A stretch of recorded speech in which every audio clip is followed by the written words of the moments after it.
রাধে রাধে। ঈশ্বর পরম কৃষ্ণ সচ্চিদ আনন্দ বিগ্রহ অনাদিরাদি গোবিন্দ সর্বকারণ কারণম। তো এই বিশ্বের মালিক যিনি, তার চরণে সহস্র কোটি প্রণাম রেখে এবং সনাতনী সকল ভাই বোনদের এবং বিশ্ববাসীর সকলের চরণে শ্রদ্ধা নিবেদন করে সাধুগুরুর কৃপায় আমি কিছু কথা বলতে চাই। সেই উদ্দেশ্যে হরিনাম সংঘের পক্ষ থেকে আমাদের সকল বিশ্ববাসীকে এবং সকল দেশবাসীকে সশ্রদ্ধ প্রণাম। তো সমস্ত ভক্তবৃন্দকে হরিনাম সংঘের চ্যানেলে আমরা হরিনাম সংঘের পক্ষ থেকে স্বাগত জানাই। তো আজকে আমাদের যে একটি বিষয় নিয়ে আমরা আলোচনা করব, আমাদের ঈশ্বর পরম কৃষ্ণ শ্রী গোবিন্দের কৃপায় এবং শ্রী গুরুদেব তার কৃপায়, মহাজনদের কৃপায় আমাদের কৃষ্ণ নাম, আমরা যে কৃষ্ণ নাম করি, হরে কৃষ্ণ কৃষ্ণ কৃষ্ণ হরে হরে, হরে রাম রাম রাম হরে হরে। এই যে 32 অক্ষর 16 নাম, এই নামের মহিমা কি, আর দ্বিতীয় বিষয় আমাদের আলোচ্য থাকবে আজকের এই ডিজিটাল জীবনে, আমাদের ব্যস্ততম জীবনে, আমাদের জীবনে গীতা, শ্রীমদ্ ভাগবত গীতা, যে আমাদের বেদের সারাতি সার, যে শাস্ত্র গ্রন্থ ভগবান আমাদের কৃপা করে দিয়েছেন কলিযুগের মানবের জন্য। তো সেই গীতা শাস্ত্র আমাদের কেন প্রয়োজন, কেন পাঠের প্রয়োজনীয়তা, কেন আজকে এই ব্যস্ততম জীবনে, আমরা সেই বিষয় নিয়ে হরিনাম সংঘের পক্ষ থেকে আলোচনা করার চেষ্টা করব। তো আপনারা সকলে যারা আছেন তাদের চরণের ধুলি দিয়ে আমাদের কৃপা করবেন যেন আমরা এই ঈশ্বরের কথা যেন বলতে পারি। নাম আর নামই এতে অভিন্ন, যেই নাম সেই কৃষ্ণ ভজ নিষ্ঠা করি, নামেরও সহিত আছেন আপনি শ্রীহরি। তো কৃষ্ণই হচ্ছে, কৃষ্ণ নামের যে মহিমা, তিনি তার কৃষ্ণের যে মহিমা, সেই কৃষ্ণের মহিমাই সমগ্র সম্পূর্ণরূপে বিদ্যমান এই নামের মধ্যে। তো আমরা যদি নিষ্ঠাভাবে এক মনে হরিনাম করি, ভগবানের নাম কীর্তন করি, তাহলে আমাদের চরম এবং পরম মঙ্গল হবে। ইহ জগতে আমরা এখন বর্তমান আছি, কালকে হয়তো থাকবো না। তো আমরা এই ইহ জগতে থেকে এই সুন্দর মানব জন্ম ভগবানের আশীর্বাদে পেয়ে আমরা তার যদি নাম না করি, তাহলে কি হবে? ভগবানকে, তার কথার অবমাননা হবে এবং সেটাই হবে আমাদের সব থেকে বড় অধর্ম। তাহলে ধর্ম কি?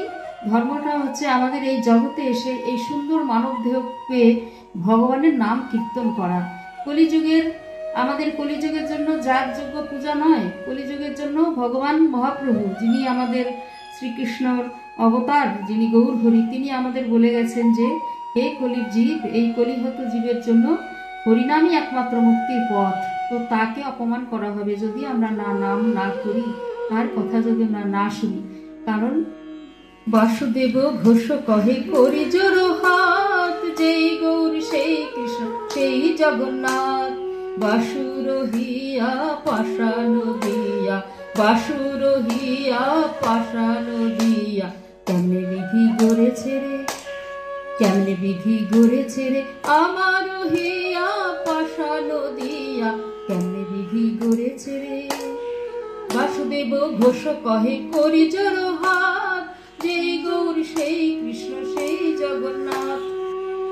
তো আজকে আমরা এই যে করতালি দিয়ে কীর্তন করলাম না, করতালি দিয়ে কীর্তন করার একটা বিশেষ মহিমা আছে, যেটা সাধুগুরু বৈষ্ণবরা বলে থাকেন। একটা বৃক্ষে বহু পাখি থাকে, তো সেই বৃক্ষের নিচে গিয়ে যদি আওয়াজ করা হয়, কোনো বন্দুকের আওয়াজ বা কোনো সশব্দে কোনো আওয়াজ করা হয়, তাহলে সেই পাখিগুলো ভয় পেয়ে পালিয়ে যাবে। তদ্রূপ আমাদের এই দেহ বৃক্ষে বিভিন্ন রকমের পাপ পাখি বাস করে। কি পাপ পাখি? ভ্রূণ হত্যা, ভাতৃহত্যা, মাতৃহত্যা, পরস্ত্রী গমন, ব্রহ্ম হত্যা, গাভী হত্যা, এইরকম বিভিন্ন হত্যার পাপ আমাদের দেহে পাপ পাখিরা বাস করে। যেমন আমরা অনেকে গর্ব করে বলি আমি কোনো পাপ করিনি, কিন্তু ভুল। প্রত্যেকটা পদে পদে আমরা জীব মাত্রই পাপ করি। কিভাবে পাপ করি? আমি রাস্তা দিয়ে হাঁটছি, আমার পায়ের তলায় চাপা পড়ে হয়তো বহু সূক্ষ্ম সূক্ষ্ম জীবাণু হয়তো মারা গেল, তাহলে কি হলো? সেটা পাপ করা হলো, বহু জীব হত্যার আমি দায়ী হলাম। ঈশ্বর তো, ঈশ্বরের সমস্ত মানব থেকে শুরু করে 84 লক্ষ প্রজাতি হচ্ছে ভগবানের সন্তান। সুতরাং এইভাবে জেনে অজানে, আমরা না জেনেও আমরা অনেক পাপ করে থাকি। তো সেই সমস্ত পাপ থেকে মুক্তির উপায় হচ্ছে আমাদের এই হাত তালি দিয়ে কীর্তন করলে আমাদের দেহ বৃক্ষে যত পাপ পাখি আছে তারাও সেই বন্দুকের আওয়াজের মতো ভয় পেয়ে উড়ে পালাবে। এবং উড়ে পালালে কি হবে? আমাদের কৃষ্ণ ভক্তির উদয় হবে, ভগবানের প্রতি আমাদের টান আসবে, আকর্ষণ আসবে। লোহা চুম্বক পাশাপাশি থাকে, কিন্তু যদি মরিচায় ধরে যায় সেই লোহায় কি করে, চুম্বক আকর্ষণ করতে পারে না। তদ্রূপ ভগবান হচ্ছে আমাদের সেই চুম্বক, আর জীব হচ্ছে সেই লোহা। তো লোহায় যদি মরিচা ধরে চুম্বক আকর্ষণ করতে পারে না, কিন্তু লোহায় যদি মরিচাটাকে যদি আমরা বাড়ি দিয়ে ঠিক মরিচাটাকে সেই যে ইয়েটা পড়ে আস্তরণ পড়ে আছে তাকে যদি ছাড়িয়ে দিই, তাহলে সে ঠিক তাড়াতাড়ি লোহা চুম্বককে আকর্ষণ করবে। তদ্রূপ আমাদের এই মনের মধ্যে ষড়রিপু বাস করে এবং কামনা বাসনায় পূর্ণ রয়েছে। তো আমরা যদি হরিনাম করি, কোনোভাবে কিন্তু আমরা পাপ দূর করতে পারবো না যতক্ষণ না আমরা হরিনাম করব, ভগবানের নাম করব। কারণ ভগবানের এই নাম তারক ব্রহ্ম শব্দ, শব্দ ব্রহ্ম।